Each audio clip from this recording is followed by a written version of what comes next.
নমস্কার, জনতার দর্পণ ইউটিউব চ্যানেলে আপনাদের সকলকে জানাই স্বাগত।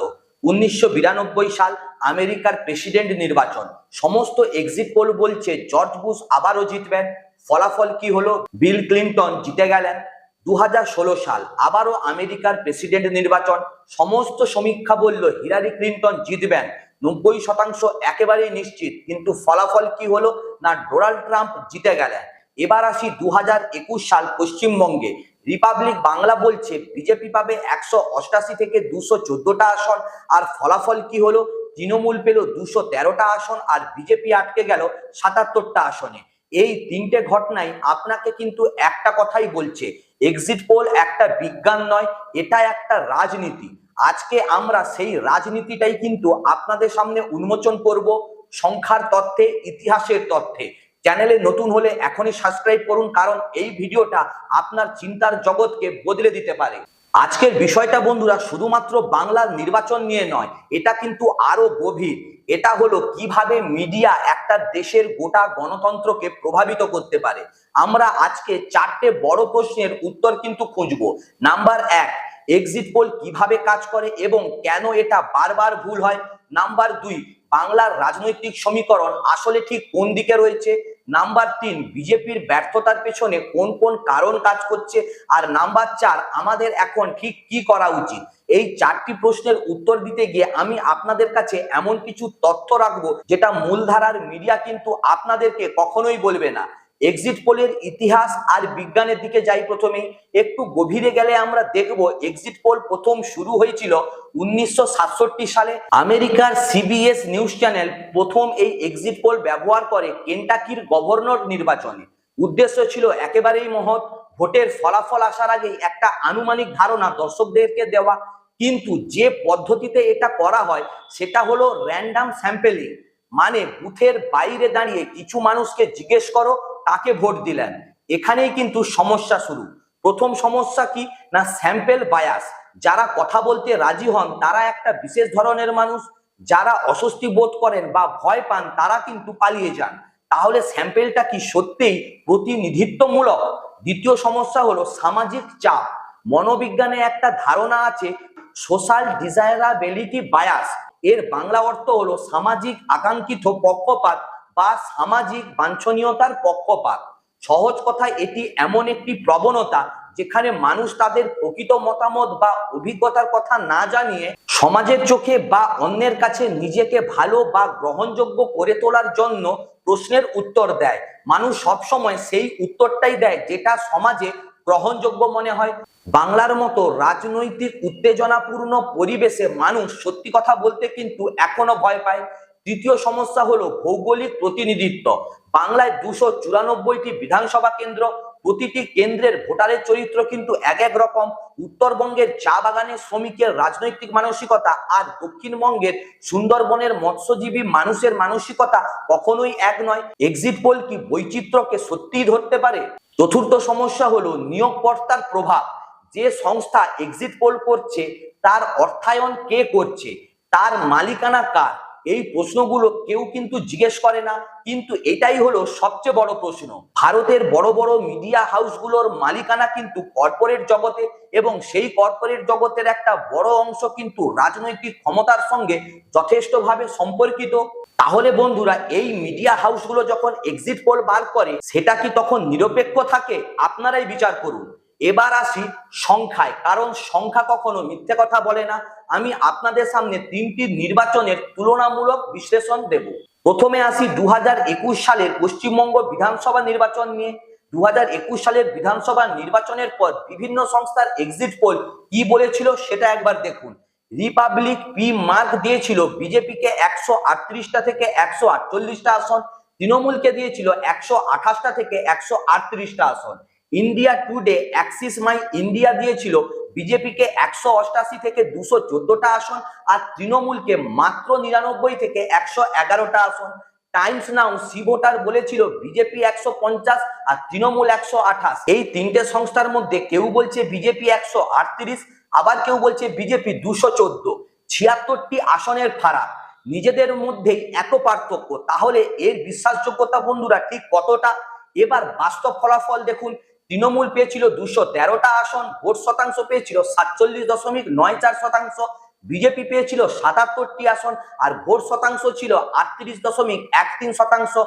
এখন বন্ধুরা একটা গুরুত্বপূর্ণ প্রশ্ন করুন নিজেদেরকেই, ভোট শতাংশের পার্থক্য মাত্র 10%-এর কাছাকাছি, কিন্তু আসন সংখ্যায় পার্থক্য 136। এটা কেন? এটা হয় বাংলার ফার্স্ট পাস্ট দা পোস্ট ব্যবস্থার কারণে। যখন একটি দল সর্বত্র শক্তিশালী হয় এবং অপর দলের ভোট বিভিন্ন জায়গায় ছড়িয়ে থাকে, তখন এই বিশাল আসন ব্যবধান কিন্তু তৈরি হয়। এক্সিট পোল সংস্থাগুলো এই কনভার্সন ফ্যাক্টরটা ঠিকঠাক করে ধরতেই পারেনি বা ধরতে চায়নি। এরপরে আসি বন্ধুরা 2024 সালের লোকসভা নির্বাচনের পরিসংখ্যানে। পশ্চিমবঙ্গে এখানে এক্সিট পোলের দাবি ছিল বিজেপি ও এনডিএ মিলে পশ্চিমবঙ্গে 25টি থেকে 30টি আসন পাবে। বাস্তব ফলাফল কি হলো না, তৃণমূল পেল 29টি আসন আর বিজেপি পেয়েছিল মাত্র 12টি আসন। এমনকি সারা দেশও বিজেপির একক সংখ্যাগরিষ্ঠতা কিন্তু পায়নি, 272-এর জায়গায় পেয়েছিল 240। এক্সিট পোল বলেছিল 350 থেকে 380টি আসন এনডিএ পাবে।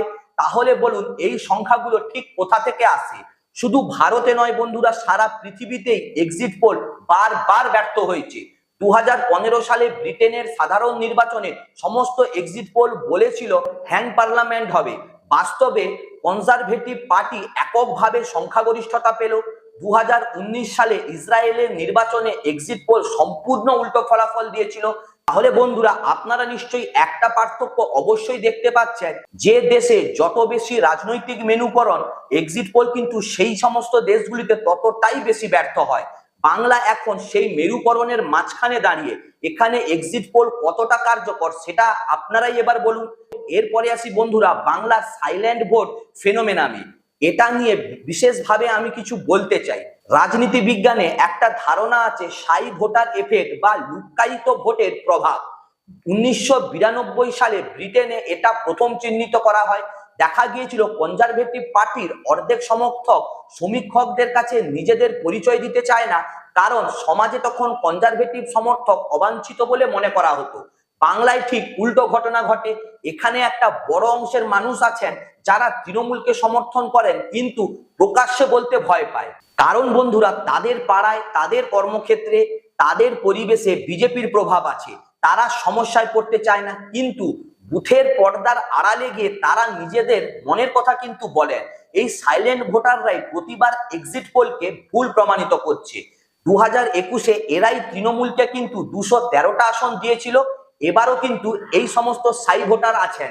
এবার আসি আমার নিজের বিশ্লেষণে, সংখ্যায় সংখ্যায় বিশ্লেষণ।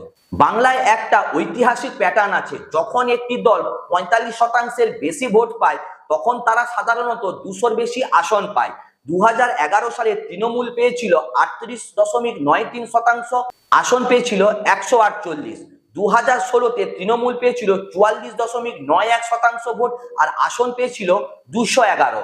2021 সালে তৃণমূল পেয়েছিল 47.94% ভোট এবং আসন পেয়েছিল 213টি। বন্ধুরা এই ট্রেন্ডটা কি আপনারা লক্ষ্য করছেন? প্রতি নির্বাচনে ভোট শতাংশ বেড়েছে, আসন সংখ্যাও বেড়েছে। এবার প্রশ্ন হলো এই ট্রেন্ড কি এবারেও বজায় থাকবে? আমি মনে করি অবশ্যই বজায় থাকবে এবং এর কারণ আছে মোট 5টি। প্রথম কারণ লক্ষ্মী ভান্ডারের প্রভাব।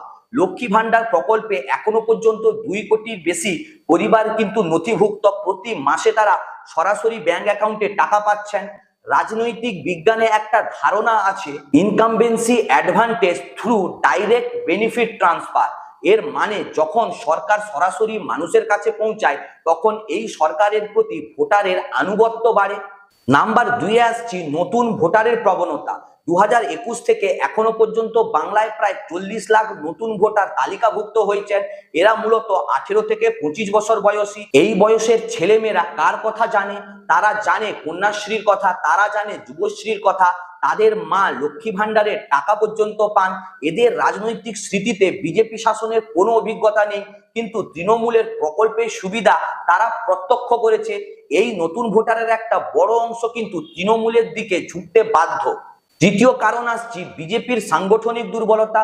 2021-এর পর বিজেপিতে যা যা ঘটেছে সেটা রাজনৈতিক বিশ্লেষণের দৃষ্টিকোণ থেকে কিন্তু অত্যন্ত অর্থপূর্ণ। বিশেষ কিছু বিধায়ক ও নেতা দল ছেড়েছেন বা দলের মধ্যে বিক্ষুব্ধ হয়েছেন।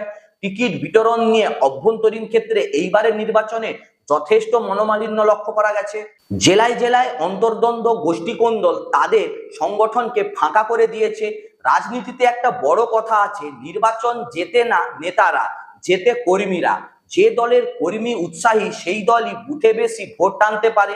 বিজেপির বুথ স্তরের সংগঠন বাংলায় এখনো পর্যন্ত দুর্বল, আর এই দুর্বলতাই তাদের হারের প্রধান কারণ। চতুর্থ কারণ হচ্ছে বিরোধী ভোটের বিভাজন। বাংলায় বিজেপির বিপদ একটাই, তাদের ভোট যদি বিভক্ত না হয় তাহলে তারা কিন্তু কিছু আসনে জিততে পারে। কিন্তু এবার কংগ্রেস ও বামফ্রন্ট কিন্তু মাঠে লাফিয়েছে ব্যাপকভাবে। এই বিভাজনটা বিজেপির পক্ষে যাচ্ছে না, কারণ কংগ্রেস ও বামের মূলত শহরাঞ্চলে এবং নির্দিষ্ট কিছু সংখ্যালঘু অধ্যুষিত এলাকায় সেখানে বিজেপি থেকে কিন্তু যথেষ্ট শক্তিশালী। তাহলে বিভাজনের ফলে ক্ষতিটা ঠিক কার হচ্ছে? বিজেপির নয়, বরং তৃণমূলের সম্ভাব্য কিছু প্রতিযোগিতামূলক আসনে কংগ্রেস এবং বাম প্রার্থীরা সামান্য ক্ষতি করতে পারে। বন্ধুরা, বড় ছবিটা সেটা কিন্তু তৃণমূলের 195 থেকে 210টা আসনের লক্ষ্যমাত্রাকে কিন্তু বাধা দেওয়ার মতো একেবারেই নয়। 5 নম্বর কারণ হচ্ছেন মমতা ব্যানার্জির ব্যক্তিগত জনপ্রিয়তা। রাজনৈতিক বিশ্লেষণে পার্সোনালিটি ভোট একটা গুরুত্বপূর্ণ বিষয়। বাংলায় তৃণমূলের ভোট মানে অনেক অংশেই মমতা ব্যানার্জির ভোট। তার ব্যক্তিগত গ্রহণযোগ্যতা এখনো কিন্তু বাংলার বিস্তৃত গ্রামাঞ্চলে অক্ষুণ্ণ রয়েছে। বিজেপির এর বিকল্প কে? রাজ্য স্তরে এমন কোনো কি মুখ আছে যাকে দেখে বাংলা সাধারণ মানুষ বলবে হ্যাঁ, এই মানুষটাই আমাদের জন্য লড়বে? সেই রকম লোক কিন্তু বিজেপির মধ্যে এখনো নেই, এবং এটাই বিজেপির সব থেকে বড় সংকট। এবার আসি বিজেপির ব্যর্থতার কিছু বিশ্লেষণ নিয়ে। এটা কোনো রাজনৈতিক আক্রমণ নয়, এটা সম্পূর্ণ একটা বস্তুনিষ্ঠ পর্যালোচনা। বিজেপির ব্যর্থতার প্রথম এবং সবচেয়ে গুরুত্বপূর্ণ কারণ হলো সাংস্কৃতিক বিচ্ছিন্নতা। রাজনৈতিক সমাজবিজ্ঞানে একটা ধারণা আছে, কালচারাল ফিট, মানে একটা রাজনৈতিক দলের মতাদর্শ ও কর্মপদ্ধতি সেই অঞ্চলের সংস্কৃতির সাথে কতটা মেলে।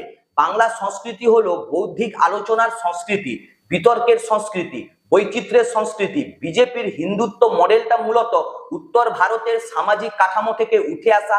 সেখানে জাতিভিত্তিক মেরুকরণ কাজ করে, সেখানে বুলডোজার রাজনীতি যথেষ্ট গ্রহণযোগ্য। বাংলায় এই মডেল একেবারে ফিট করে না।